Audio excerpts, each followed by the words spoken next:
ನಮಸ್ತೆ. ಸೊ ಅಮ್ಮನ ಹೆಸರು ರತ್ನಮ್ಮ ಅಂತೇಳಿ, ಅಪ್ಪನ ಹೆಸರು ಶ್ರೀನಿವಾಸಪ್ಪ ಅಂತ ಹೇಳ್ಬಿಟ್ಟು. ಸೊ ಇವರು ಕೂಡ ಅಪ್ಪ ಬಂದು ಥೆರಪಿಗೆ ಬಂದೇ ಇಲ್ಲ. ಸೊ ಅಮ್ಮ ಕೂಡ ರೆಗ್ಯುಲರಾಗಿ ಥೆರಪಿಗೆ ಬರ್ತಾ ಇದ್ದಾರೆ. ಸೊ ಅಪ್ಪನಿಗೋಸ್ಕರ ಇವತ್ತಿ ಒಂದು ಆರೋಗ್ಯ ನಮ್ಮನೆಗಿದ್ದರೆ ಅಪ್ಪನೂ ಮಾಡ್ಕೊತಾರೆ, ನಾನು ಚೆನ್ನಾಗಿರ್ಬೋದು ಅಂತ ಹೇಳಿ ಯೋಚನೆ ಮಾಡಿ ಕಂಪನಿ ಕೊಟ್ಟ ಅವಕಾಶ ಉಪಯೋಗ ಮಾಡ್ಕೊಂಡು ಇವತ್ತು ಈ ಒಂದು VIP ಬೆಡ್ನ ಬುಕ್ ಮಾಡಿ ಮನೆಗೆ ತೊಗೊಂಡು ಹೋಗ್ತಾ ಇದ್ದಾರೆ.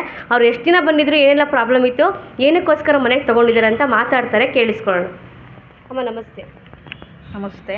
ನಿಮ್ಮ ಹೆಸರು? ನನ್ನ ಹೆಸರು ರತ್ನಮ್ಮ. ಎಲ್ಲಿಂದ ಬರ್ತಿರೋದು ನೀವು? ಜಿಂಕ್ಲೈನಿಂದ ಬರ್ತಾ ಇದ್ದೀವಿ. ನನಗೆ ತುಂಬ ಸೊಂಟ ನೋವಿತ್ತು, ಕಾಲು ನೋವಿತ್ತು, ಕಾಲೆಲ್ಲ ಒಂದು ಸ್ವಲ್ಪ ತುಂಬ ನೋಯ್ಯವು. ಅದಕ್ಕೋಸ್ಕರ ನಮ್ಮ ತಂಗಿ ಬಾರಕ್ಕೆ ಹೋಗೋಣ ಚೆನ್ನಾಗಿರುತ್ತೆ ಅಂತ ಅಂದ್ಲು. ಬಂದೆ, ಒಂದು ದಿವಸ ಮಲ್ಕೊಂಡು ಏನೆಲ್ಲ ಪೇಷಂಟ್ಗಳು ಮಲ್ಬಿಟ್ಟಿದ್ದಾರಲ್ಲ ಅಂದ್ಕೊಂಡೆ ನಾನು. ಅಂದ್ಕೊಂಡು ಆಮೇಲೆ ನಾನು ಮಲ್ಕೊಂಡೆ. ಬೆಡ್ಶೀಟ್ ಅವಳದೇ ಕೊಟ್ಲು ಒಂದು, ಮಲ್ಕೊಂಡ್ಮೇಲೆ ಒಂದು ಸ್ವಲ್ಪ ಆಯ್ ಅನ್ನಿಸ್ತು. ಈ ಪರವಾಗಿಲ್ಲಲ್ವಾ, ಬಿಸಿ ಎಲ್ಲ ಇದೆ, ಚೆನ್ನಾಗಿದೆ ಅಂತ ಅನ್ಕೊಂಡೆ. ಆಮೇಲೆ ಹೊರಗಡೆ ಎಲ್ಲ ಏನನ್ನಾರು ಇದು ಎಲ್ಲ ಬಿಸಿಯದು ಕರೆಂಟು ತಗೋಬಾರ್ದು, ಮತ್ತು ಸಣ್ಣ ಹಾಕ್ತಾರೆ, ಮತ್ತು ಅದೇ ಬೇಕಾಗುತ್ತೆ, ತಗೋಬಾರ್ದು ಅಂತ ಎಲ್ಲರೂ ಎದುರಿಸಿರು. ಅದಕ್ಕೆ ನಾನು ನಮ್ಮನೆಯವ್ರಿಗೆ ಕೇಳಿದೆ, ಹಿಂಗೆ ಅಂತಾರೆ ಕಣ್ರಿ, ಏನು ಮಾಡೋದು ಅಂತ. ನಿನ್ನ ಆರೋಗ್ಯ ನಿನಗೆ ಮುಖ್ಯ, ಬೇರೆಯವ್ರನ್ನೆಲ್ಲ ಮಾತು ಕೇಳಬೇಡ ನೀನು. ನಿನ್ನ ಆರೋಗ್ಯ ಚೆನ್ನಾಗೈತೆ ಅಂದರೆ ನೀನು ಹೋಗು, ಪರವಾಗಿಲ್ಲ, ನಾನು ಬರೋಲ್ಲ, ನೀನು ಹೋಗು ಅಂದರು. ಅದಕ್ಕೆ ನಾನು ನಮ್ಮ ತಂಗಿ ಜೊತೆ ಬಂದಮೇಲೆ ಸುಮಾರು ಒಂದು 15 ತಿಂಗಳು ಬಂದೆ. ಕಡಿಮೆ ಆಯಿತು, ಸೊಂಟ ನೋವು ಕಡಿಮೆ ಆಯಿತು, ನೋವೆಲ್ಲ ಕಡಿಮೆ ಆಯಿತು. ಈಗ ಆ ಥರ ತಪ್ಪಾಗಿ ಹೇಳೋರ ಬಗ್ಗೆ ಏನು ಹೇಳ್ತೀರಮ್ಮ ನೀವು? ತಪ್ಪಾಗಿ ಹೇಳೋ ಬಗ್ಗೆ ಅವರು ಇದು ಬರ್ಬೋದು, ಏನು ತೊಂದರೆ ಇಲ್ಲ. ತಪ್ಪಾಗಿ ಹೇಳ್ಬಾರ್ದು, ಬರ್ಬೋದು. ಒಂಥರ ಇದು ದೇವಸ್ಥಾನ ಇದ್ದಂಗೆ, ಆಸ್ಪತ್ರೆ ಇದ್ದಂಗೆ, ಆಸ್ಪತ್ರೆಗಿನ್ನ ಹೆಚ್ಚು ದೇವಸ್ಥಾನ ಇದ್ದಂಗೆ. ಆಸ್ಪತ್ರೆ ಎಲ್ಲ ಸೂಜಿ ಚುತ್ತಾರೆ, ಎಲ್ಲ ಮಾಡ್ತಾರೆ, ಮಾತ್ರೆಗಳು ಕೊಡ್ತಾರೆ ತುಂಬಾ. ಇಲ್ಲಿ ಏನೂ ಇಲ್ಲ, ಫ್ರೀ ಥೆರಪಿನೂ ಬೇರೆ ಇರುತ್ತೆ. ಮತ್ತು ಏನು ನಮಗೆ ಗುಣ ಆಗುತ್ತೆ, ಏನು ಪರವಾಗಿಲ್ಲ, ಒಳ್ಳೇದಾಗುತ್ತೆ, ಬರ್ಬೋದು, ಎಲ್ಲ ಬರ್ಬೋದು. ಥೆರಪಿ ಬೆಸ್ಟ್ ಅಮ್ಮ. ಮಾತ್ರೆ ಥೆರಪಿನೇ ಬೆಸ್ಟು. ಮಾತ್ರೆ ತಿಂದರೆ ಹಂಗೆ ಹಿಂಗೆ ಅಂತಾರೆ, ಗ್ಯಾಸ್ಟ್ರಿಕ್ ಜಾಸ್ತಿ ಬರುತ್ತೆ. ಇದರಿಂದ ಪರವಾಗಿಲ್ಲ, ಒಳ್ಳೇದಾಗುತ್ತೆ. ಹಂಗಾಗಿ ನಾನು ನಮ್ಮ ಮನೆಯವ್ರಿಗೆ ತಲೆ ತಿಂದು ಮ್ಯಾಟ್ ತೆಗ್ಸ್ಕೊಂಡೆ ನಾನು. ಬಂದು ನೀವು ಇಲ್ಲೇ ಬರ್ಬೋದಾಗಿತ್ತು, ಏನಕ್ಕೋಸ್ಕರ ಮನೆಗೆ ತಗೊಳ್ತಾ ಇದ್ದೀರಾ? ಅದೇ, ಮನೆಗೆ ನಮ್ಮ ಮಕ್ಕಳು ಬರ್ತವೆ ರಜದಲ್ಲೆಲ್ಲ, ಅವು ಬರೋಕ್ಕಾಗಲ್ಲ. ಮತ್ತು ನಮ್ಮ ಮನೆಯವ್ರು ಇರ್ತಾರೆ, ನಮ್ಮ ಮನೆಯವ್ರು ಬರೋಲ್ಲ, ಅವ್ರಿಗೆ ಟೈಮು ಸಿಗಲ್ಲ, ಬರೋದು ಇಲ್ಲ ಅವರು. ಹಂಗಾಗಿ ಇರಲಿ ಬಿಡು, ಮನೇಲೇ ಒಂದಿರಲಿ ಅಂತ ಹೇಳ್ಬಿಟ್ಟು ಒಡವೆನೆಲ್ಲ ಅಡೆ ಇಟ್ಬಿಟ್ಟು ತಗೊಂಡು, ಒಡವೆ ಇವತ್ತಿಲ್ಲ ನಾಳೆ ತಗೋಬೋದು, ಸಿಗ್ತವೆ, ತಗೋಬೋದು. ಇದು ಸಿಗಬೇಕಲ್ಲ, ಅದಕ್ಕೆ ಆರೋಗ್ಯ ಮನೇಲಿದ್ರೆ ಆಸ್ಪತ್ರೆಗೆ ಹೋಗಿ ತೆಪ್ಪುತ್ತಲ್ವಾ. ಹಂಗಾಗಿ ಇವಾಗ ಎಲ್ಲ ಹೆಣ್ಮಕ್ಳು ಬಂಗಾರ ಅಂದರೆ ಇಷ್ಟಪಡ್ತಾರೆ. ನೀವು ನೋಡಿದ್ರೆ ಬಂಗಾರನ ಅಡ ಇಟ್ಟು ಬಂದು ತಗೊಳ್ತಾ ಇದ್ದೀರಾ, ಯಾವ ಕಾರಣಕ್ಕೆ? ಅದೇ, ಆರೋಗ್ಯ ಬೇಕಲ್ವಾ. ಬಂಗಾರ ಏನು ಹಾಕೋಬೋದು, ಇವತ್ತಿಲ್ಲ ನಾಳೆ ಹಾಕ್ಯಬೋದು, ಹಾಕೊಂಡಿದ್ರು ನಡೀತಿದೆ, ಇರವೇ ಸಾಕಾಗ್ತಬೇಕಾರೆ. ಈ ಆರೋಗ್ಯ ತಾನೇ ಮುಖ್ಯ ಬೇಕಾಗಿರೋದು. ಆಸ್ಪತ್ರೆಗೆ ಹೋಗಿ ಕಾಯಬೇಕು, ಬ್ಲಡ್ ತಗೋತಾರೆ, ಅಪ್ಪ ಅದೆಲ್ಲ ಪಜೀತಿ ಸಖತ್ತು. ನಮ್ಮ ಮನೆಯವ್ರು ಒಂದ್ಸತಿ ಕಾಲು ಬೆರಿಕೋಸ್ ಹಾಕ್ಬಿಟ್ಟಿತ್ತು ಅವ್ರಿಗೆ. ಅದು ಆಸ್ಪತ್ರೆಗೆ ಹೋಗಿ 15 ತಕ್ಕ ಮಣಿಪಾಲ ಎಲ್ಲ ಒದ್ದಾಡಿ ಬಂದು, ಅದು ನೋಡಿ ನನಗೆ ತುಂಬ ಬೇಜಾರಾಗಿತ್ತು. ಅದಕ್ಕೆ ಮನೇಲೇ ಇದ್ರೆ ಅವ್ರಿಗೂ ಗುಣ ಆಗುತ್ತೆ, ನನಗೂ ಗುಣ ಆಗುತ್ತಲ್ಲ ಅಂತ ಮೇನಾಗಿ ಅಪ್ಪನಿಗೋಸ್ಕರ ತಗೊಂತಾ ಇದ್ದೀರಾ. ಅಪ್ಪ ಇಲ್ಲಿ ಒಂದಿನೂ ಬರೋಕ್ಕಾಗಿಲ್ಲ, ಬರೋದು ಇಲ್ಲ ಅವರು. ಅಲ್ಲಾದ್ರೆ ಮಾಡ್ಕೊತಾರೆ, ಬಿಸಿ ಅವ್ರಿಗೆ ಕೆಲಸ ಬಿಸಿ. ಇದು ಕೊಯ್ತಾರೆ, ವ್ಯಾಪಾರಕ್ಕೆ ಹೋಯ್ತಾರೆ, ಓಮಿನಿ ತಂಡು ಬೆಳಗ್ಗೆ ಹೋದ್ರೆ ಮಧ್ಯಾಹ್ನ ಬರ್ತಾರೆ, ಒಂದು ಸ್ವಲ್ಪ ಹೊತ್ತು ಮನೆಗೆ ಮತ್ತೆ ಐಟಮ್ ತರಕ್ಕೆ ಹೋಗ್ತಾರೆ. ಅವ್ರಿಗೆ ಟೈಮೇ ಇರಲ್ಲ ಬರೋಕ್ಕೆ. ಅದಕ್ಕೋಸ್ಕರ ನಾನು ಅಪ್ಪನಿಗೋಸ್ಕರ ಅವ್ರಿಗೆ ತಲೆ ತಿಂದು. ಎಷ್ಟು ಇಷ್ಟ ಅಮ್ಮ ನಿಮಗೆ? ತುಂಬ ಇಷ್ಟ, ಹೇಳಕ್ಕಾಗಲ್ಲ, ತುಂಬ ಇಷ್ಟ.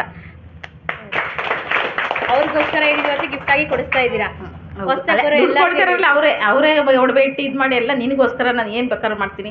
ಆಯಿತು, ನೀನು ತಗೊಳಮ್ಮ, ನಿನಗೆ ಅನುಕೂಲ ಐತೆ, ನಿಂಗೆ ಆರೋಗ್ಯ ಇರುತ್ತೆ ಅಂದ್ರೆ ನಂದು ಬಿಡು, ನಾನು ಬೇಕಾದ್ರೆ ಮಲ್ಕೋತೀನಿ, ಇಲ್ಲಾಂದ್ರೆ ಇಲ್ಲ, ನನ್ನ ಇಷ್ಟ ಅದು. ನಿನಗೆ ಆರೋಗ್ಯ ನೀನು ಚೆನ್ನಾಗೈತೆ ಅಂದರೆ ನೀನು ನಾನು ಕೊಡಿಸ್ತೀನಿ ಅಂತ ಹೇಳ್ಬಿಟ್ಟು ಅವರು ಕೊಡಿಸಿರು, ನಮ್ಮ ಮನೆಯವರೇ ಕೊಡಿಸಿದ್ರು.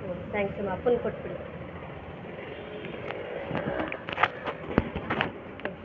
ನಮಸ್ತೆ ಅಪ್ಪ. ಎಲ್ಲರಿಗೂ ನಮಸ್ಕಾರ. ನನಗೆ ಗೊತ್ತಿಲ್ಲ ಇದ್ರ ಬಗ್ಗೆ ಏನು ಅಂತ. ನಮ್ಮ ಮನೆಯವ್ರು ನಮ್ಮ ನಾದಿನ ಫಸ್ಟ್ ನನಗೆ ಹೇಳ್ತು, ನನಗೆ ಬಾರಮ್ಮ ಹಿಂಗೆಲ್ಲ ಇದೆ ಅಂದರು. ಆಯ್ತಮ್ಮ ನೋಡೋಣ ಅಂತ ಅಂದೆ. ಆಮೇಲೆ ಇವಳು ಊರಿಗೆ ಹೋಗಿದ್ಲು. ಊರಿಂದ ಬಂದಮೇಲೆ ಅಕ್ಕ ತಂಗಿ ಮಾತಾಡ್ಕೊಂಡು ಅವರೇ ಬಂದರು. ನನಗೆ ಹಿಂಗೆ ಅಂತ ಹೇಳಿದ್ರು. ನಿನ್ನ ಹಣೆ ಬರ ನೀನ್ಯಾರ ಮಾಡ್ಕೋಬೇಕು, ಅದಕ್ಕೂ ನನಗೂ ಸಂಬಂಧ ಇಲ್ಲ, ನನ್ನ ಬಿಸಿ ನನಗೆ. ಹಂಗಾಗಿ ನಾನು ಯಾವುದೂ ಗೊತ್ತಿರಲಿಲ್ಲ, ಸುಮ್ಮನಿದ್ದೆ. ಆಮೇಲೆ ದಿನಂತಿ ಅವ್ರಿಗೆ ಒಂದು 6-7 ತಿಂಗಳಿಂದ ಕಂಟಿನ್ಯೂ ಅಕ್ಕ ತಂಗಿ ಬರೋರು ಹೋಗೋರು. ಬಂದಮೇಲೆ ಈಗ ಹತ್ರ ಹಿಂಗಾಯಿತು, ನನಗೆಲ್ಲ ಈಗ ಪರವಾಗಿಲ್ಲ, ಈಗ ತಾಣನ ಅಂದರು. ನನ್ನ ಹತ್ರ ದುಡ್ಡಿಲ್ಲ, ಎಲ್ಲಿನ ಹತ್ರಲಿ ದುಡ್ಡಿಗೆ ಏಕ್ದಮ್ 1 ಲಕ್ಷ ಬಂಡವಾಳ ಹಾಕಬೇಕು ಅನ್ನೋ ಸುಮ್ಮನೆ. ಆಮೇಲೆ ಯೋಚನೆ ಮಾಡಿದೆ, ಯಾವುದಕ್ಕೂ ಮಾಡಿದ್ದೀನಿ, ಆರೋಗ್ಯಕ್ಕೋಸ್ಕರ ಮಾಡೋದೇನು ತೊಂದರೆ ಇಲ್ಲ ಅಂದ್ಬಿಟ್ಟು ಆಯಿತು ಅಂದ್ಬಿಟ್ಟು ನಾನು ಬಂಡವಾಳ ಹಾಕಿದೆ. ಈಗ ನಮ್ಮನೆಗೆ ತೊಗೊಂಡು ಹೋಗ್ತಾಯಿದ್ವಿ. ಇದು ನನಗೆ ಖುಷಿಯಾಗಿದೆ. ಮನೆಗೆ ಹೋದ್ಮೇಲೆ ನೋಡೋಣ ಮುಂದೆ. ನಾನು ನಿಂತು ಏನು ಹೇಳಿದ್ರು ನಾನು ಇವತ್ತು ಇಲ್ಲ ಅಂದಿಲ್ಲ, ಯಾವುದನ್ನೇ ಕೇಳಲಿ ಅವಳು. ಇವತ್ತು ಆಗಲ್ಲ ಅಂದರೆ ನಾಳೆ ಖಂಡಿತ ಕೊಡಿಸ್ತೀನಿ. ಮದುವೆ ಆಗಿ ಇಲ್ಲಿಗಾಗಲೇ 50 ವರ್ಷ ಆಯಿತು. 50 ವರ್ಷದಿಂದ ಒಂದು ದಿವಸನೂ ನಾನು ತೊಂದರೆ ಕೊಟ್ಟಿಲ್ಲ. ಅವಳಿಗೆ ಗೊತ್ತಿದೆ, ಇವತ್ತು ಕೇಳಿದರೆ ಆಯ್ತಮ್ಮ ಅಂತೀನಿ ಅಷ್ಟೇ. ನಾಳೆ ಎಲ್ಲ ತಪ್ಪಿ ನಾಡ್ದು ಅದನ್ನು ತರದಲ್ಲೇ ಬಿಡಲ್ಲ. ನಾನು ಜೀವನ ಹಂಗೆ ಮಾಡ್ಕೊಂಬಂದೀನಿ.